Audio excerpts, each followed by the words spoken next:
प्यारे बच्चों, आप सभी का मेरे चैनल पर हार्दिक स्वागत और अभिनंदन है। आशा करता हूं आप सभी लोग चकाचक और मस्त होंगे।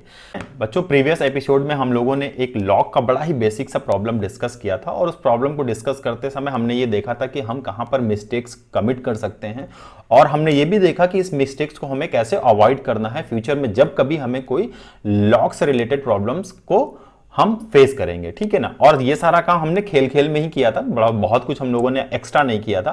बेसिक कॉन्सेप्ट को हम लोगों कब कैसे कहां पर अप्लाई करना है, बस इसी के बारे में हम लोगों ने वहां पे देखा था। नाउ इस सेशन पे भी हम लोग बच्चा एक बेसिक सा प्रॉब्लम लेंगे और उस बेसिक सी प्रॉब्लम के साथ हम कुछ खेल खेलेंगे और खेल खेल में ही देखेंगे कि हम कैसे कॉन्सेप्ट को अप्लाई करते हैं, कैसे उन कॉन्सेप्ट के हेल्प से हम प्रॉब्लम को इजीली सॉल्व कर सकते हैं और फ्यूचर में जब कभी ऐसी प्रॉब्लम्स हम फेस करें तो उस प्रॉब्लम के साथ हमें कैसे खेलना है। ठीक है, तो चलिए स्टार्ट करते हैं विदाउट एनी डिले। आज का ये पहला क्वेश्चन जो ये रहा आपकी स्क्रीन पर, बड़ा ही खूबसूरत सा क्वेश्चन है बच्चा।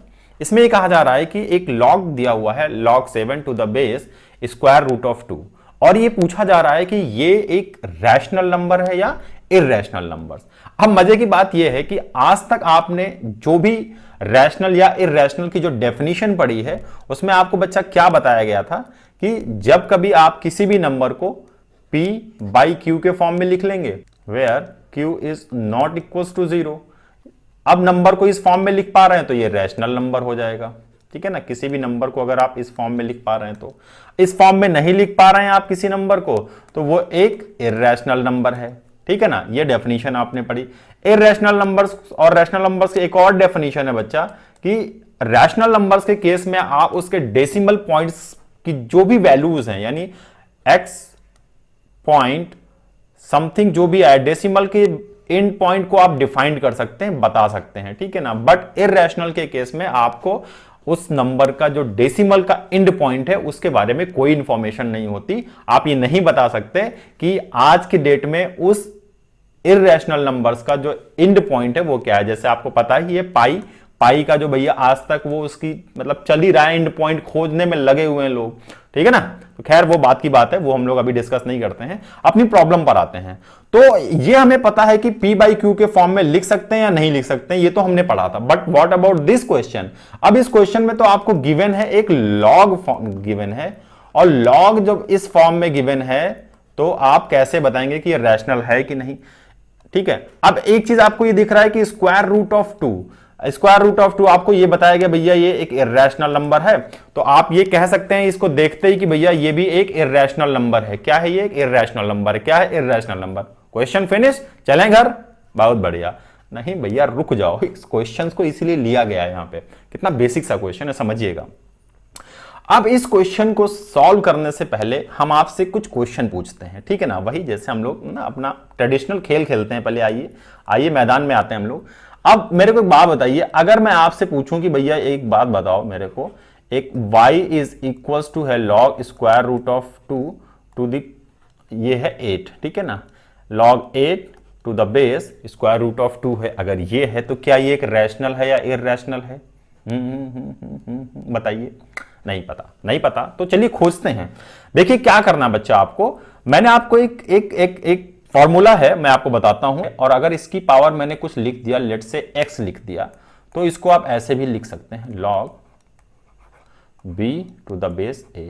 ठीक है ना। ये नंबर मल्टीप्लाई हो जाएगा, या इसको अगर हम n की फॉर्म में लिखें तो ये n हो जाएगा, कोई दिक्कत नहीं है, n हो जाएगा, कुछ भी हो जाएगा। ठीक है ना। इसका मतलब क्या है, अगर मैं यहां पर 4 लिख दूं तो यहां पर ये क्या हो जाएगा बच्चा, ये 4 हो जाएगा। ठीक है। सिंपल सा है, बहुत बेसिक सा है। But what about this. अब मेरे को इसको बताइए कि अगर ऐसा मैं कर दूं कि a टू द पावर 4, ये क्या है, ये बेस बॉक्स याद रखिएगा, मैंने बताया था ना 2 बॉक्स याद रखिएगा, ये बेस का बॉक्स है और ये बॉक्स है आपका आर्गुमेंट का। ठीक है ना। तो ये आर्गुमेंट का बॉक्स है। तो अब पावर कहां पर आ गई बच्चा, बेस पर आ गई। अभी तक पावर आर्गुमेंट के ऊपर थी तो आप नंबर को मल्टीप्लाई कर देते थे, अभी पावर कहां पर आ गई, बेस पर। देन इस केस में क्या, बहुत ही सिंपल सा है, आपको क्या करना है, डिवाइड कर देना है उस नंबर से और लॉग को एज इट इज लिख लेना है आपको। ठीक है ना। क्या करना है, लॉग को एज इट इज आपको लिख लेना है। Clear concept. अब कल को यहां पर कोई नंबर लिख दे तो यहां पर ये नंबर के फॉर्म में लिख देना, आप भी n लिख देना। ठीक है ना। कोई दिक्कत नहीं, चलिए बहुत बढ़िया। अब इतना अगर आपको समझ में आ गया बच्चा, तो मेरे को एक बात बताइए, इस नंबर को आप कुछ लिख सकते हैं क्या? अब आइए इसको लिखते हैं हम लोग, ठीक है ना। क्या लिखते हैं इसको? लिखते हैं हम लोग इसको, हम लोग क्या लिख सकते हैं, y इज इक्वल टू, इसको लिख सकते हैं आप लॉग, इसको लिख सकते हैं 2 टू द पावर 1/2, और ये 8 हो गया, इसको ऐसा लिख सकते हैं। अब क्या है, बेस की पावर कितना है बच्चा, 1/2। तो अभी हमने कॉन्सेप्ट पढ़ा है कि इसको हम क्या करेंगे, इस पावर को क्या हम कर सकते हैं, डिवाइड कर सकते हैं। इसका मतलब 1 डिवाइड बाई 1/2, और बाकी एज इट इज हम लिख लेते हैं 2 टू द पावर 8, ठीक है। इसका मतलब ये क्या हो जाएगा बच्चा, 2 into log 2 to the power 8।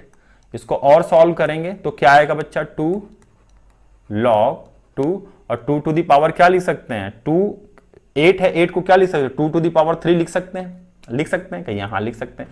अभी आपने यहां पढ़ा है, ये देखिए कि जब भी किसी आर्गुमेंट के ऊपर कोई पावर है तो उसको हम मल्टीप्लाई कर सकते हैं, मल्टीप्लाई कर दिया, अब क्या आ गया, 2 to the power 2।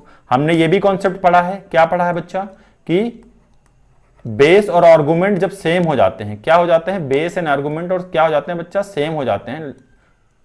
Like a और ए हो गए, तो इसकी वैल्यू कितनी आ जाती है, यहाँ पे 1 आ जाती है। तो इस केस में इसको हम गैप कर दें, यहाँ से यहाँ पे भी कितना आ गया, 1 आ गया, और इसको सॉल्व करेंगे तो ये 6 आ जाएगा। और 6 क्या है, एक रैशनल है या इर्रेशनल है, रैशनल है इर्रेशनल, डेफिनेटली ये एक इंटीजर है, और सारे ही इंटीजर रैशनल नंबर्स होते हैं, तो ये तो एक रैशनल नंबर हो गया। इसका मतलब कि हमारा ये नंबर भी एक रैशनल नंबर है। जबकि अभी थोड़ी देर पहले आपने सोचा होगा कि नहीं भैया ये तो स्क्वायर रूट 2 की वजह से ये एक इर्रेशनल नंबर हो जाएगा, लेकिन खेल खत्म हो गया ना। देखा क्या मिस्टेक हो रही थी, कि आपको जब आपने पढ़ा तो आपको यह बताया गया था कि स्क्वायर रूट ऑफ 2 एक नंबर के फॉर्म में है जब, तो वो एक इर्रेशनल नंबर है। बट यहां पर ये क्या, ये तो लॉग के साथ लगा हुआ है ना, तो अभी तो ये इसका सारा का सारा जो प्रॉपर्टीज है वो लॉग पर डिपेंड कर रही है ना बच्चा। तो पहले तो हम लॉग वाली प्रॉपर्टीज पे अप्लाई करेंगे ना, उसके बाद देखेंगे। चलिए बहुत अच्छा, तो ये तो समझ में आया ना कि आप कभी भी ऐसा देखते, इमीडिएट ऐसा देख के कि स्क्वायर रूट ऑफ 2 है, स्क्वायर रूट ऑफ 3 है, स्क्वायर रूट ऑफ 5 है, तो आप उसे डिक्लेयर नहीं करेंगे, पहले आप उसे सॉल्व करेंगे स्टेप बाय स्टेप, जैसे मैंने अभी सॉल्व किया। आप सॉल्व करेंगे, उसके बाद उसके रिजल्ट को हम फाइंड आउट करेंगे कि ऐसा है या नहीं, ठीक है ना। इसका एक दूसरा तरीका है, वो देखते हैं हम लोग, इसको दूसरे तरीके से भी हम सॉल्व कर सकते थे हम लोग, वो क्या है उसको भी समझ लेते हैं। अगर कहीं ऐसा दिख जाए आपको स्क्वायर रूट ऑफ 2 8, ठीक है ना, ये इज इक्वल टू हमने y लिया था, इसको और क्या लिख सकते हैं, अब हम वो लॉग वाली प्रॉपर्टी यूज करते हैं। क्या जैसे a, इसको अगर ऐसे लिखा हुआ है तो हम इसको एक्सपोनेंट के फॉर्म में कैसे लिख सकते हैं बच्चा, ये 2 क्या है, स्क्वायर रूट ऑफ 2 बेस है, और ये एक्सपोनेंट है, तो ये एक्सपोनेंट क्या हो जाएगा, यहां पर आएगा, और ये इक्वल टू 8 के हो जाएगा, ठीक है ना। यही तो होता है ना, a to the power y is equal to क्या होता, b होता, तो आप क्या लिख सकते थे इसको, y is equal to log of b to the base a, यही तो लिखते, तो मैंने भी वही कर दिया। अब इसका क्या रिवर्स कर दिया, मैंने कहा ना लॉग के केस में आपको बोथ साइड आपको पता होनी चाहिए, ठीक है ना। ऐसा नहीं कि हमें वन साइड पता, हमें बोथ साइड। बच्चों सबसे बड़ी लॉग के केस में, जो लॉग बच्चों को अक्सर थोड़ा सा टफ लगता है लॉग के प्रॉब्लम्स को सॉल्व करना, तो लॉग के केस में बच्चा सबसे इंपॉर्टेंट क्या है कि आपको प्रॉपर्टीज बोथ वे में याद होनी चाहिए, बोथ वे में उनकी पिक्चर आपके माइंड में फीड होनी चाहिए, ठीक है ना। तो ये हमने बना लिया। अब इसको और सॉल्व कर लें अगर हम, तो इसको लिख सकते हैं 2 to the power y by 2, और इसको हम क्या लिख सकते हैं 2 टू द पावर 3, ठीक है। यहां से अगर आप कंपेयर करेंगे तो y by 2 is equal to क्या हो जाएगा बच्चा, y by 2 is equal to 3। यहां से आप y की वैल्यू निकालेंगे तो कितना आ जाएगा, ये y की वैल्यू कितना आ गया बच्चा, 6, रिजल्ट वही आ गया, ठीक है ना। तो इसको इस तरीके से भी हम निकाल सकते हैं। बट व्हाट अबाउट दिस, अगर मैं यहीं पर इस क्वेश्चन में वापस अपने क्वेश्चन पे आ जाऊं, कौन सा, हमने जो क्वेश्चन हमारे गिवन है अब उसको सॉल्व करते हैं। लॉग इसको ले लेते हैं हम लोग, ठीक है ना, इसको अब हम लोग ले लेते हैं लॉग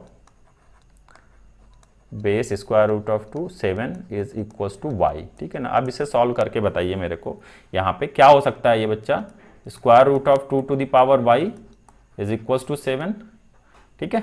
आगे बढ़ते हैं, इसको और सॉल्व करते हैं। क्या है हमारे पास, क्या है यहां पर, 2 to the power y by 2 is equal to 7। अब यहां पर आप आके फंस गए। क्यों फंस गए बच्चा? क्योंकि ऐसा कोई भी इंटीजर वैल्यू नहीं है y/2 की जो आपको 2 की पावर करने पर वो आपको 7 वैल्यू दे दे। 7 वैल्यू नहीं आ सकती, ठीक है ना। अगर ये इंटीजर कौन y/2 ये अगर एक इंटीजर होता, क्या होता बच्चा? एक इंटीजर होता तो आपको क्या मिलता? ये या तो 2 मिलता या फिर 4 मिलता या फिर 8 मिलता, ठीक है ना, तभी तो मिलता। बट यहां पर जैसे कि प्रीवियस केस में आपको एक 8 था ना, तो 8 क्या होता था? 2 टू द पावर 3 एक इंटीजर वैल्यू मिल रही थी और फिर वहां पे y/2 इज इक्वल टू 3, तो इसका मतलब क्या है? ये एक इंटीजर वैल्यू के बराबर हो रहा था ना। बट यहां इस केस में तो ऐसी कोई इंटीजर वैल्यू नहीं है, क्योंकि जैसे ही 2 रखेंगे ये 4 आना चाहिए था, ठीक है, 3 रखते ही ये 8 आना चाहिए था, लेकिन ये तो 7 आ रहा है। इसका मतलब ये y/2 is not belongs to an integer value. ठीक है बच्चों, बहुत ही बेसिक सी प्रॉब्लम थी, बट आपने देखा कि इसमें हमने कितने बेसिक कॉन्सेप्ट हम लोगों ने अप्लाई करके इस प्रॉब्लम को सॉल्व किया है। तो अब आपको ये तो क्लियर हो गया कि आप लॉग को देखकर आप ये डिसाइड नहीं कर सकते कि अगर लॉग के साथ, जैसे कि मैं एक और एग्जांपल यहां आपके लिए छोड़ जाता हूं, √3 और यहां पे मैं ले लूं 9, ठीक है ना। अब आप पता लगाइए कि ये रैशनल है और इर्रेशनल है, ठीक है ना, ये आप पता करके बताइएगा। इन द सेम वे एक मैं यहाँ पे और क्वेश्चन ले रहा हूँ। लेट्स से ये है आपके पास 5 और यहाँ पे मैं ले रहा हूँ √5, ठीक है। इस क्वेश्चन का आप आंसर मुझे बताइए कि ये एक रैशनल है या और ये एक इर्रेशनल है, ठीक है ना। ये क्वेश्चंस मैं आपके लिए छोड़ता हूं, इसे सॉल्व करके आप कमेंट सेक्शन में जरूर बताइएगा बच्चों। इस प्रॉब्लम को बहुत अच्छे से सॉल्व करके इसका आंसर दीजिएगा, ठीक है। मिलते हैं इसी तरीके से कुछ अच्छी प्रॉब्लम्स के साथ नेक्स्ट सेशन में। टिल देन, जय हिंद, जय भारत।